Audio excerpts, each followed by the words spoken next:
we want to say to you that until you reach the place where you finally just get it, that there's too much out there in this world that you are focused upon that you cannot control, and that if your happiness depends upon being able to control it, you will not ever be happy.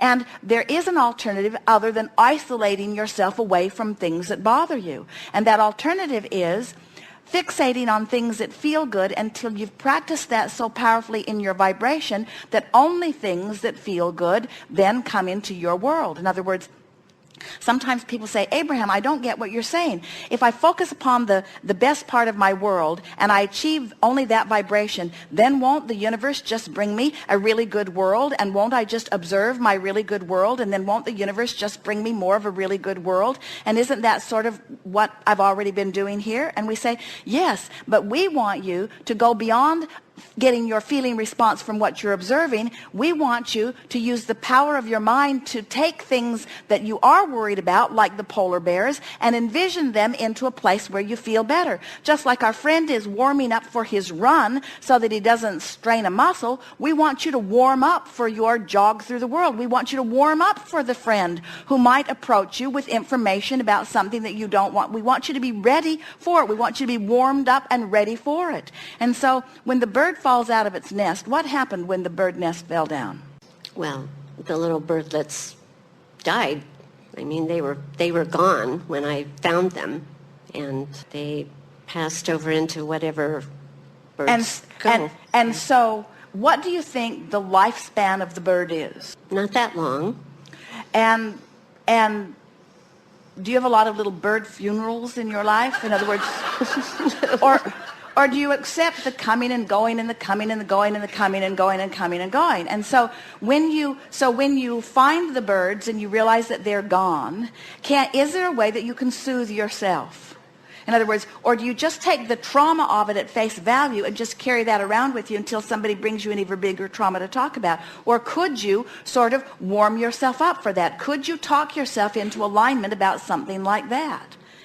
In other words, that's what we would do. We would acknowledge that birds come and go, that they don't have long lifespans, that they're easy in and out of life experience, that they're joyful when they are here, that the mother bird is not fretting over anything. She's just off laying another basket of eggs somewhere, even as you speak, and that she will tend those and that she will do her best to give them a good launching, but that she is not having a nervous breakdown over what happened to this basket of eggs. In other words, she is, you see what we're getting at? So as you, rather than trying to prevent yourself from ever having an experience from which you have to move from not feeling good, as our wise friend said, into a greater feeling of relief, into a greater feeling of relief, and a greater feeling of relief, as you reach for feelings of relief because you want relief, not because you're trying to make something happen, you want relief, what begins to happen is you tune to a vibration that only allows you access to things that feel good in your world.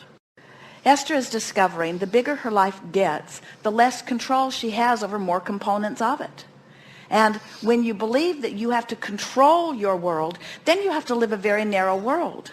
When you will let the control of your world be law of attraction, and instead you find your placement in it by reaching for the best feeling thoughts you can find, now you can get out there where the world is, where things are happening in the world, without having fear that you will be stung by something that you do not want to see. There's a fine line, and it's really a line worth understanding, between wanting so much to feel good that I wall myself off from any thoughts or ideas or experiences that might not feel good, and understanding that under any condition I can bring myself to a place of feeling good. And people worry. They think, if I can bring myself to a place of feeling good under any conditions, then won't the universe just give me more awful things over which I have to overcome? We say it doesn't work that way at all. You break out into this room of freedom when you finally get it, that you can be stable and in alignment no matter what. And there are so many people that are determined to focus upon some awful thing in the world, and we do not deny that there are awful things happening in the world.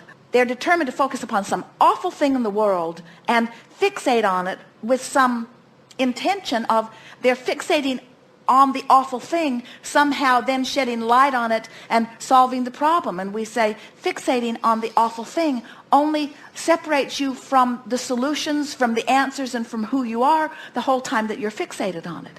And we think that at very deep levels you understand that. That's why you've trained yourself to be so ultra sensitive that you don't even want to watch a bird's nest fall. But we want you to understand that you want your sensitivity to prepare you for alignment under any and all conditions, not to coach you into a corner where you are depriving yourself of opportunity to have experiences. Mm-hmm. The only freedom that you will ever experience is the freedom from negative emotion.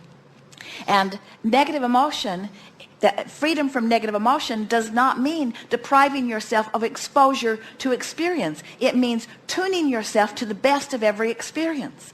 And it's such an interesting thing, because as you tune yourself and tune yourself and tune yourself, the level of experiences parlays into greater and greater and greater and greater things. You just have to know, even as you've been moving around through these cities that this ship has taken you to, don't you notice a remarkable difference in the vantage point or the viewpoint of the people who live upon your planet? Can't you just feel the differences in the way they see the world and the differences in the results of the way they see the world? And doesn't it make you, the more of the world that you see, doesn't it make you understand that you have no hope of ever controlling it? And so doesn't it make you want to just sort of give that up? So when you give up control of the polar bears, or you give up control of the bird nest, or you give up control of whatever it is that's worrying you, and instead you gain control of your ability to focus upon something that feels good regardless of where you are standing, then you'll discover the freedom that you understood when you were born, the freedom to stay tuned into source energy, the freedom the bird feels even though her nest has fallen. In other words, the freedom that the polar bear feels even when it appears to be in trouble. In other words, the thing that the beasts have over the humans, hands down, and is really something for you to strive toward, they don't worry. They don't fret. They don't fuss. They don't feel negative emotion. They don't focus upon things and hold themselves chronically in vibrational places that make their lives unpleasant. They live joyful lives from the moment they are born until they are gone. And Jerry and Esther, every time we have a conversation like this, they are inundated, especially if Jerry is unwise enough to put it on a weekly tape program. They are inundated with those who are sure that the animals are being mistreated, or that the humans are being mistreated, or that somebody's being mistreated, as if attention to people being mistreated will solve that problem. In other words, you have the ability and the desire and the knowing within you to be a joyful being. You just have to train your thoughts to allow that. And the better you get at it, the better things will manifest around you. But we so want you to hear the difference between feeling good when you don't have a reason to, which will give you a reason to, rather than demanding a reason to, which won't give you feeling good. In other words, you've got to find the feeling and practice it chronically until the world will actualize that way around you.